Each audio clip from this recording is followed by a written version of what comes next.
Hello दोस्तों, स्वागत है आपका आपके अपने YouTube channel economics just on tips पर।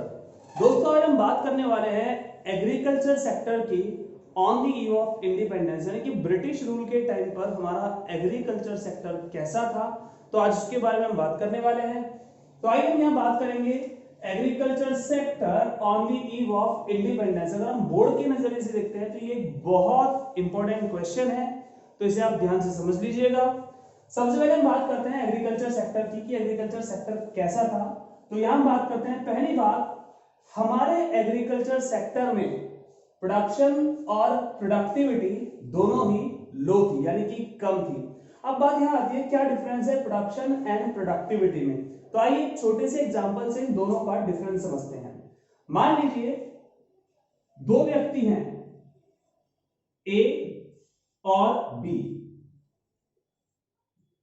और दोनों के पास 10 हेक्टेयर जमीन है। इसके पास भी 10 हेक्टेयर जमीन है, इसके पास भी 10 हेक्टेयर जमीन है ना। अगर हम बात करें तो इसकी 10 हेक्टेयर जमीन पर टोटल जो प्रोडक्शन हुआ है,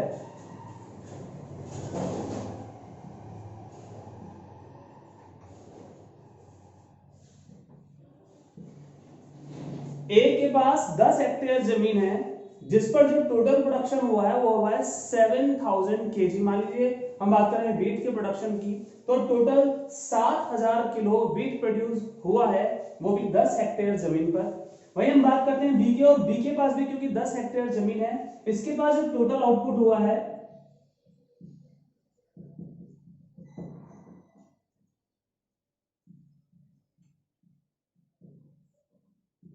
वो हुआ है 30,000 केजी। यानी कि ए के पास 10 हेक्टेयर जमीन पर कुल 7000 किलो गेहूं प्रोड्यूस हुआ है, जबकि बी के पास 10 हेक्टेयर जमीन पर 30,000 किलो गेहूं प्रोड्यूस हुआ है। तो पहली बात तो हम क्या करते हैं, हम बात करते हैं लो प्रोडक्शन का मतलब क्या है। लो प्रोडक्शन का मतलब है जो टोटल आउटपुट हुई है वो कम थी।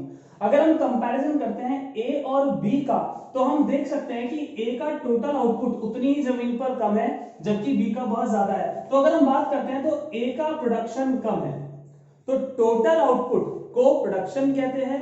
और क्योंकि जब किसी जमीन पर टोटल आउटपुट कम होता है तो उसको कहते हैं लो प्रोडक्शन। तो आप देख रहे हैं, मान लीजिए इंडिया है, ये कोई और कंट्री है, अगर हम कंपैरिजन करते हैं दोनों का, तो यहां प्रोडक्शन बहुत अच्छा है जबकि यहां प्रोडक्शन बहुत कम है। तो यही था कि हमारे देश में टोटल आउटपुट यानी कि जो टोटल प्रोडक्शन था वो क्या था, कम था। अब बात आती है प्रोडक्टिविटी की। तो प्रोडक्टिविटी होता है पर हेक्टेयर कितना हुआ। 10 हेक्टेयर इसके पास है, तो अगर हम टोटल आउटपुट को टोटल हेक्टेयर से डिवाइड कर देते हैं तो इसके पास आता है 700 किलो गेहूं पर हेक्टेयर। और अगर यही काम हम यहां करते हैं तो total output divided by total hectare, तो इसके पास आता है 3000 किलो गेहूं पर हेक्टेयर। तो आप कंपैरिजन कीजिए, इसके पास पर हेक्टेयर आउटपुट 700 किलो गेहूं है, जबकि इसके पास पर हेक्टेयर आउटपुट 3000 किलो गेहूं है। तो आप कंपैरिजन करके देख सकते हैं कि यहां पर हेक्टेयर आउटपुट कम है, जबकि यहां पर हेक्टेयर आउटपुट ज्यादा है। पर हेक्टेयर आउटपुट को प्रोडक्टिविटी कहते हैं। और अगर हम कहें कि मान लीजिए ये इंडिया है और ये कोई और कंट्री है, तो आप समझ सकते हैं कि इंडिया में पर हेक्टेयर आउटपुट भी उस समय क्या था, कम था। तो पहला पॉइंट यही है कि हमारे देश में उस समय प्रोडक्शन और प्रोडक्टिविटी दोनों कम थे, यानी कि टोटल आउटपुट भी कम आता था और पर हेक्टेयर आउटपुट भी कम आता था। नाउ अगर हम बात करें आगे के पॉइंट्स की, तो ऐसा क्यों हो रहा था। मान लीजिए क्वेश्चन आता है, why in Indian economy total output and per hectare output यानी कि प्रोडक्टिविटी वाज वेरी लो। अब दोनों क्यों कम थे। देखो, lack of means of irrigation. Irrigation मतलब होता है सिंचाई के साधन। खेतों को जो हम पानी देते हैं, तो जिस साधन से पानी देते हैं उनको इरिगेशन फैसिलिटीज कहते हैं। इरिगेशन फैसिलिटीज जैसे ट्यूब वेल्स। अगर हम बात करें उस समय की ब्रिटिश रूल के टाइम पर, तो क्योंकि ब्रिटिश रूल के टाइम पर इंडिया के पास मींस ऑफ इरिगेशन नहीं थे, और थे भी तो लिमिटेड थे। तो अगर हम बात करें, क्योंकि means of irrigation agriculture sector के लिए बहुत जरूरी है और मींस ऑफ इरिगेशन ही हमारे पास नहीं थे, तो यही वजह थी कि हमारे खेतों को पर्याप्त मात्रा में पानी नहीं मिलता था। मोस्टली डिपेंड करता था रेनफॉल पर, बारिश पर। बारिश अच्छी हो जाती थी तो आउटपुट भी अच्छा हो जाता था। अगर बारिश नहीं होती थी तो आउटपुट में भी कमियां रह जाती थी। तो एक तो पॉइंट ये हो गया कि हमारे पास सिंचाई के साधन नहीं थे, lack of means of irrigation था हमारे पास, यानी कि इरिगेशन की फैसिलिटीज नहीं थी। दूसरा, small and fragmented land holdings. पहली बात तो हमारे पास जमीनें छोटी छोटी थी, 10 हेक्टेयर कोई बड़ी जमीन नहीं होती। पहली बात तो हमारे पास जमीनें छोटी छोटी थी, ऊपर से फ्रेगमेंटेड थी, टुकड़ों में बटी हुई थी। ये 10 हेक्टेयर जमीन है किसान के पास, अब इस किसान के 4 बच्चे हैं या 5 बच्चे हैं, तो इसको भी डिवाइड किया जा चुका था। तो ना सिर्फ हमारे पास जमीनें छोटी थी बल्कि वे टुकड़ों में बटी हुई थी, और छोटी छोटी जमीनों पर प्रोडक्शन करने में आउटपुट कम आता है जबकि खर्चा ज्यादा लगता है। यही वजह था, क्योंकि हमारे पास जो जमीनें थी वो छोटी थी, एक तो जमीन छोटी थी, ऊपर से उसको टुकड़ों में बांटा गया था, फ्रेगमेंटेड हो चुकी थी। अब देखिए, छोटे छोटे पीस पर प्रोडक्शन करने में खर्च ज्यादा आता था और आउटपुट आता था कम। यही वजह थी कि due to small and fragmented land holdings हमारे यहाँ प्रोडक्शन और प्रोडक्टिविटी दोनों ही क्या थे, कम थे। यही वजह थी हमारा जो एग्रीकल्चर सेक्टर था वो लगातार बैकवर्ड बना रहा। हम बात करते हैं lack of modern inputs. Modern inputs का मतलब होता है इंसेक्टिसाइड्स, पेस्टिसाइड्स, फर्टिलाइजर्स। और फर्टिलाइजर्स को आप जानते हैं कि एग्रीकल्चर को बहुत अच्छा इंप्रूवमेंट देने के लिए फर्टिलाइजर्स का बहुत ज्यादा यूज होता है, लेकिन उस समय हमारे पास ये सारी फैसिलिटीज नहीं थी, हमारे पास मॉडर्न इनपुट्स नहीं थे, अच्छा फर्टिलाइजर नहीं था। यही वजह थी कि एग्रीकल्चर में चाहकर भी जितना आउटपुट हम चाहते थे वो हम अचीव नहीं कर पाए और हमारा एग्रीकल्चर सेक्टर बैकवर्ड बना रहा। और लास्ट पॉइंट अगर इसी में बात करते तो आता है बैकवर्ड टेक्नोलॉजी। बैकवर्ड टेक्नोलॉजी क्यों थी? पहली बात तो हमारे देश में जो किसान थे उनकी सोच कन्वेंशनल थी, वो नहीं चाहते थे अपडेटेड चीजों को यूज करना। फिर भी हमारे पास जो टेक्नोलॉजी थी वो बैकवर्ड थी। बैकवर्ड का मतलब आप बहुत इजीली समझ सकते हैं, जहां बाकी देश मीन्स ऑफ इरिगेशन को बहुत डेवलप कर चुके थे, वहीं इंडिया में उस समय भी किसान रेनफॉल पर ज्यादा डिपेंड करते थे।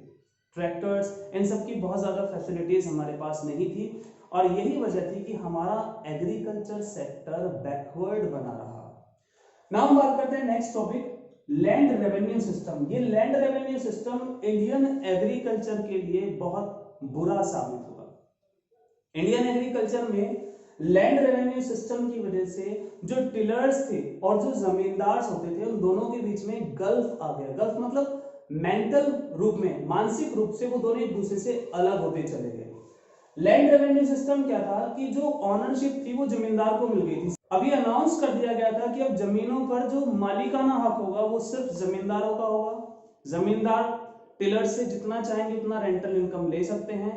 बहुत ज्यादा टिलर्स का एक्सप्लॉयटेशन होने लगा और धीरे धीरे इन दोनों के बीच में गल्फ बढ़ता गया। अब होता क्या था कि टिलर्स इसका अपोज करते थे, लेकिन क्योंकि जमींदारों को सपोर्ट थी ब्रिटिश गवर्नमेंट की, तो ये भी पॉसिबल नहीं था टिलर्स के लिए, और चाहकर भी टिलर्स एग्रीकल्चर सेक्टर को नहीं छोड़ पाए, यानी कि इतना एक्सप्लॉयटेशन होने के बाद भी टिलर्स एग्रीकल्चर सेक्टर को नहीं छोड़ पाए। इसकी सबसे बड़ी वजह थी क्योंकि हमारे पास एग्रीकल्चर मेन सोर्स था एम्प्लॉयमेंट का। आउट ऑफ एग्रीकल्चर अगर हम बात करें तो लिमिटेड सोर्स थे, और यही वजह थी कि चाहकर भी टिलर्स एग्रीकल्चर सेक्टर को छोड़ नहीं पाए और लगातार उनका एक्सप्लॉयटेशन होता रहा। और हम बात करते हैं commercialisation of agriculture. Commercialisation of agriculture क्या था? देखिए, पहले जो भारत के किसान थे वो जो फार्मिंग किया करते थे वो सबसिस्टेंस फार्मिंग किया करते थे। इसका मतलब था only for self consumption, market purpose के लिए फार्मिंग नहीं करते थे। लेकिन ब्रिटिश गवर्नमेंट ने क्या किया? ब्रिटिश गवर्नमेंट ने धीरे धीरे उनकी इसी पर्पस को कर दिया कमर्शियलाइज। अब भारत के किसान इंडिगो प्रोड्यूस करने लगे थे। इंडिगो प्लांट होता है, ये नील की खेती कहलाता है। नील की खेती, इसका बेसिकली यूज किया था डाई करने के लिए, जीन्स पर कलर बनाने के लिए, वूल पर कलर लाने के लिए, डाइंग के लिए इसका यूज किया जाता था। ब्रिटिश गवर्नमेंट ने भारतीय किसानों को कहा कि वो इंडिगो प्रोड्यूस करेंगे तो ब्रिटिश गवर्नमेंट उनको उसके लिए पैसा देगी। धीरे धीरे धीरे धीरे 50% से ज्यादा भारत में खेतों पर इंडिगो को प्रोड्यूस किया जाने लगा।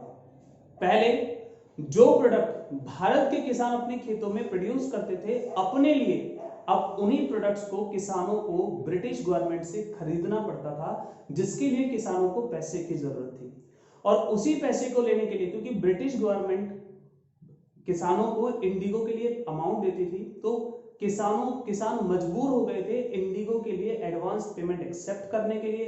एडवांस पेमेंट लेते थे, उससे अपनी रिक्वायरमेंट को पूरा करते थे, फिर खेती के लिए उधार लेते थे, और देखते ही देखते भारत के किसान डेप्थ में, इंडेप्टनेस में उलझ गए, कर्जदार बनते चले गए, और हमारा एग्रीकल्चर सेक्टर बुरी तरह से पीछे चला गया, स्टैग्नेंट हो गया।